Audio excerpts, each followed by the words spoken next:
Jina langu ni McMaster Mnondo Waluzilo, mkuu wa shule ya Tanga Ufundi.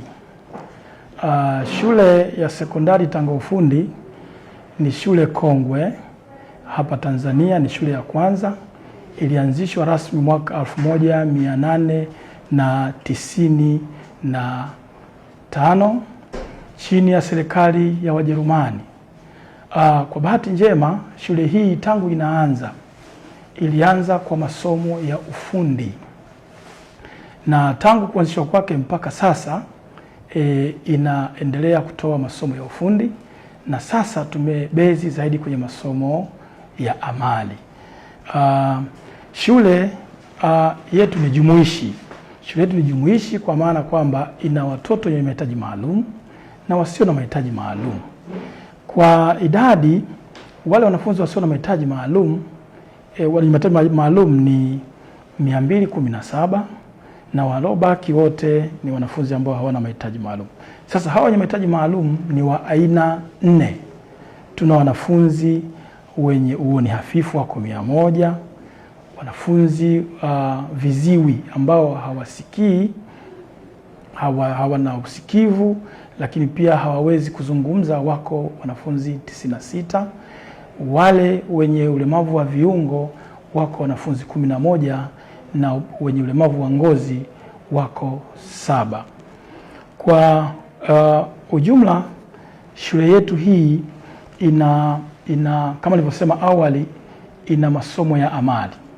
Masomo ya amali ni masomo yanayoendana na ufundi, ambayo yanampa mtoto ujuzi na maarifa ya kuweza kwenda kujiajiri mwenyewe au kuajiriwa au kuajiri wengine, kwa sababu anajengewa uwezo mkubwa wa kuweza hata kufungua kampuni ya kwake mwenyewe. Na hii ndio mwelekeo wa serikali sasa, kwamba ili kupunguza tatizo la ajira, lazima vijana waweze kujiajiri, wajue wanaendaje kwenye jamii, wanaishi kwenye jamii. Kwa hiyo tunazo amali takribani 7.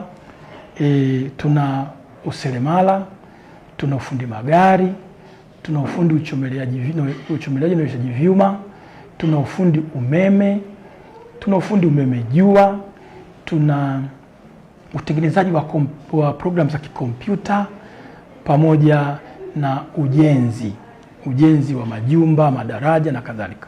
Kwa hizo ndio amali ambazo zinapatikana hapa shuleni. Ni kweli shule yetu imepata bahati mwaka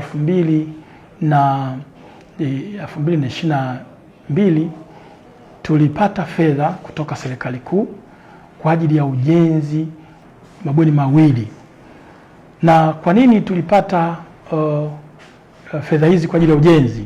Shule ilionekana kuwa na msongamano mkubwa wa wanafunzi, kwa serikali kaona ni vyema kuongeza mabweni ili kuwafanya watoto wakae vizuri. Kwa hiyo tunashukuru sana, tulipata fedha hiyo jumla ya shilingi milioni 280 kutoka serikali kuu, lakini pia tulipata shilingi milioni 59 kutoka halmashauri ya jiji la Tanga kwenye vyanzo vya mapato ya ndani. Kwa kweli hii ndio ilikuja kuondosha sasa changamoto zote za umalizaji ujenzi, kwa sababu tulikuwa hatuna vitanda, lakini pia tulikuwa hatujamaliza matundu ya vyoo na umalizaji mwingine. Kwa hiyo baada ya fedha hii kuletwa shilingi milioni 59, ujenzi ulikamilika. Kwa hiyo ni hatua kubwa kwa shule na kwa watoto wetu pia. Tusifiche, kwa kweli tumefarijika sana na ujenzi wa mabweni haya mawili.